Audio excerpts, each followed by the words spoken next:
Então vamos lá, vamos iniciar aqui o SQL Server, né, para a gente entender como que é o ambiente de trabalho dele e como que funciona.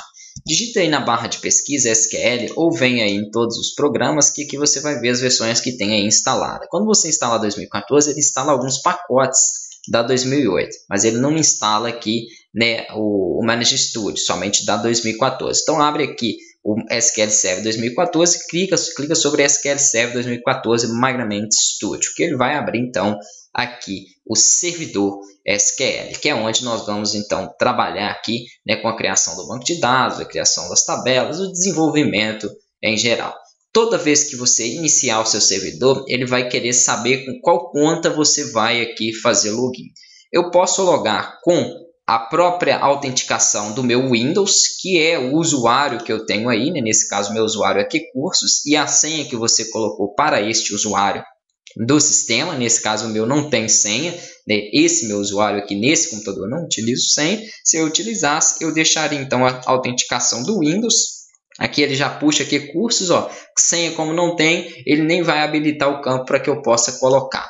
Aqui em autenticação do SQL Server, que é a autenticação segura que nós vamos trabalhar, você vai deixar o usuário padrão é o usuário SA, e a senha que você colocou durante a instalação. Por isso eu frisei, né, bastante sobre essa senha, porque todos os softwares que forem acessar esse banco de dados, né, pode ser pelo Access, pelo Visual Studio, pode ser aí pelo Delphi, qualquer outro que você esteja aí desenvolvendo o seu sistema, né, criando o seu programa, você queira acessar o seu banco de dados, você vai ter que informar este usuário SA e a senha que você cadastrou. A senha que eu cadastrei é 123456. Beleza. Tendo informado ela, você pode permitir que ele lembre a senha aqui dentro do Migramente Studio, ou não, né? Marca aqui para lembrar, nesse caso eu vou querer que ele lembre e vou clicar em conectar. É óbvio que eu vou querer, porque essa é a minha máquina, é uma máquina para estudo. Se eu estiver dentro de uma empresa ou dentro de um outro local que eu esteja já desenvolvendo aí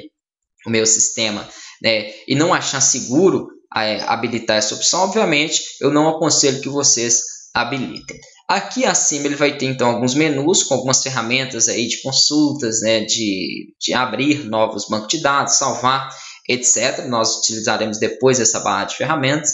O mais importante é essa área aqui à esquerda, onde você vai ter então um pesquisador de objetos, né, com o nome dos bancos de dados que você criou, tabelas, registros aí dentro das tabelas. Então tudo vai estar aqui dentro do pesquisador de objetos. E aqui, onde está essa tela azul um pouco mais escura, onde eu estou passando o mouse nessa parte central, é o ambiente de desenvolvimento. Vamos entender então um pouquinho aqui como que vai funcionar. Se eu abro as informações aqui que contém os bancos de dados, por enquanto ele só vai me dar aqui bancos de dados do sistema mesmo, que são os bancos de dados nativos aí e padrão que vem instalado, né? Modelo, né? O banco de dados master, o MySDB e assim por diante. Então são bancos de dados aí padrões que não nos interessam, né? Nós precisamos criar o nosso próprio banco de dados, a nossa base de dados, e alimentar aí valores para esse banco de dados. Vamos supor que eu esteja criando um sistema financeiro, por exemplo. Dentro de um sistema financeiro eu preciso do cadastro das vendas, eu preciso do cadastro aí, né, de estoque, eu preciso do cadastro de clientes, cadastro aí de vendedores e etc. Tem inúmeros cadastros que eu preciso fazer. Cada um desses cadastros eu posso armazenar esses dados dentro de uma tabela. Então vamos simular um banco de dados para um sistema financeiro. Vou clicar aqui com o botão direito, ó, posso até clicar sobre essa área de banco de dados com o botão direito e solicitar a opção de novo banco de dados. Ele vai então me possibilitar gerar aqui, né, um novo banco de dados, e dentro desse banco de dados eu vou poder criar aí as minhas tabelas, consultas e etc. Aqui no nome do banco de dados eu vou colocar então, né, financeiro, o nome que você queira aí trabalhar. Aqui o proprietário vou deixar padrão, você pode aí, né, de acordo com a quantidade de usuários que você estiver dentro do seu SQL Server, selecionar um usuário. Nós estamos trabalhando com o usuário padrão, que é o SA, então vou deixar aí ele mesmo como proprietário desse banco de dados. E aqui alguns arquivos de banco de dados que ele vai gerar, que são arquivos aí geralmente de log. Então vamos deixar dessa forma aqui e clicar em OK. Basicamente o que você vai ter que fazer para criar o seu banco de dados é digitar mesmo o nome dele. Ao clicar em OK, ele vai então começar aqui uma execução. e vai gerar o seu banco de dados. Se você abrir aqui, ó, em banco de dados, você já vai ver o seu banco de dados financeiro.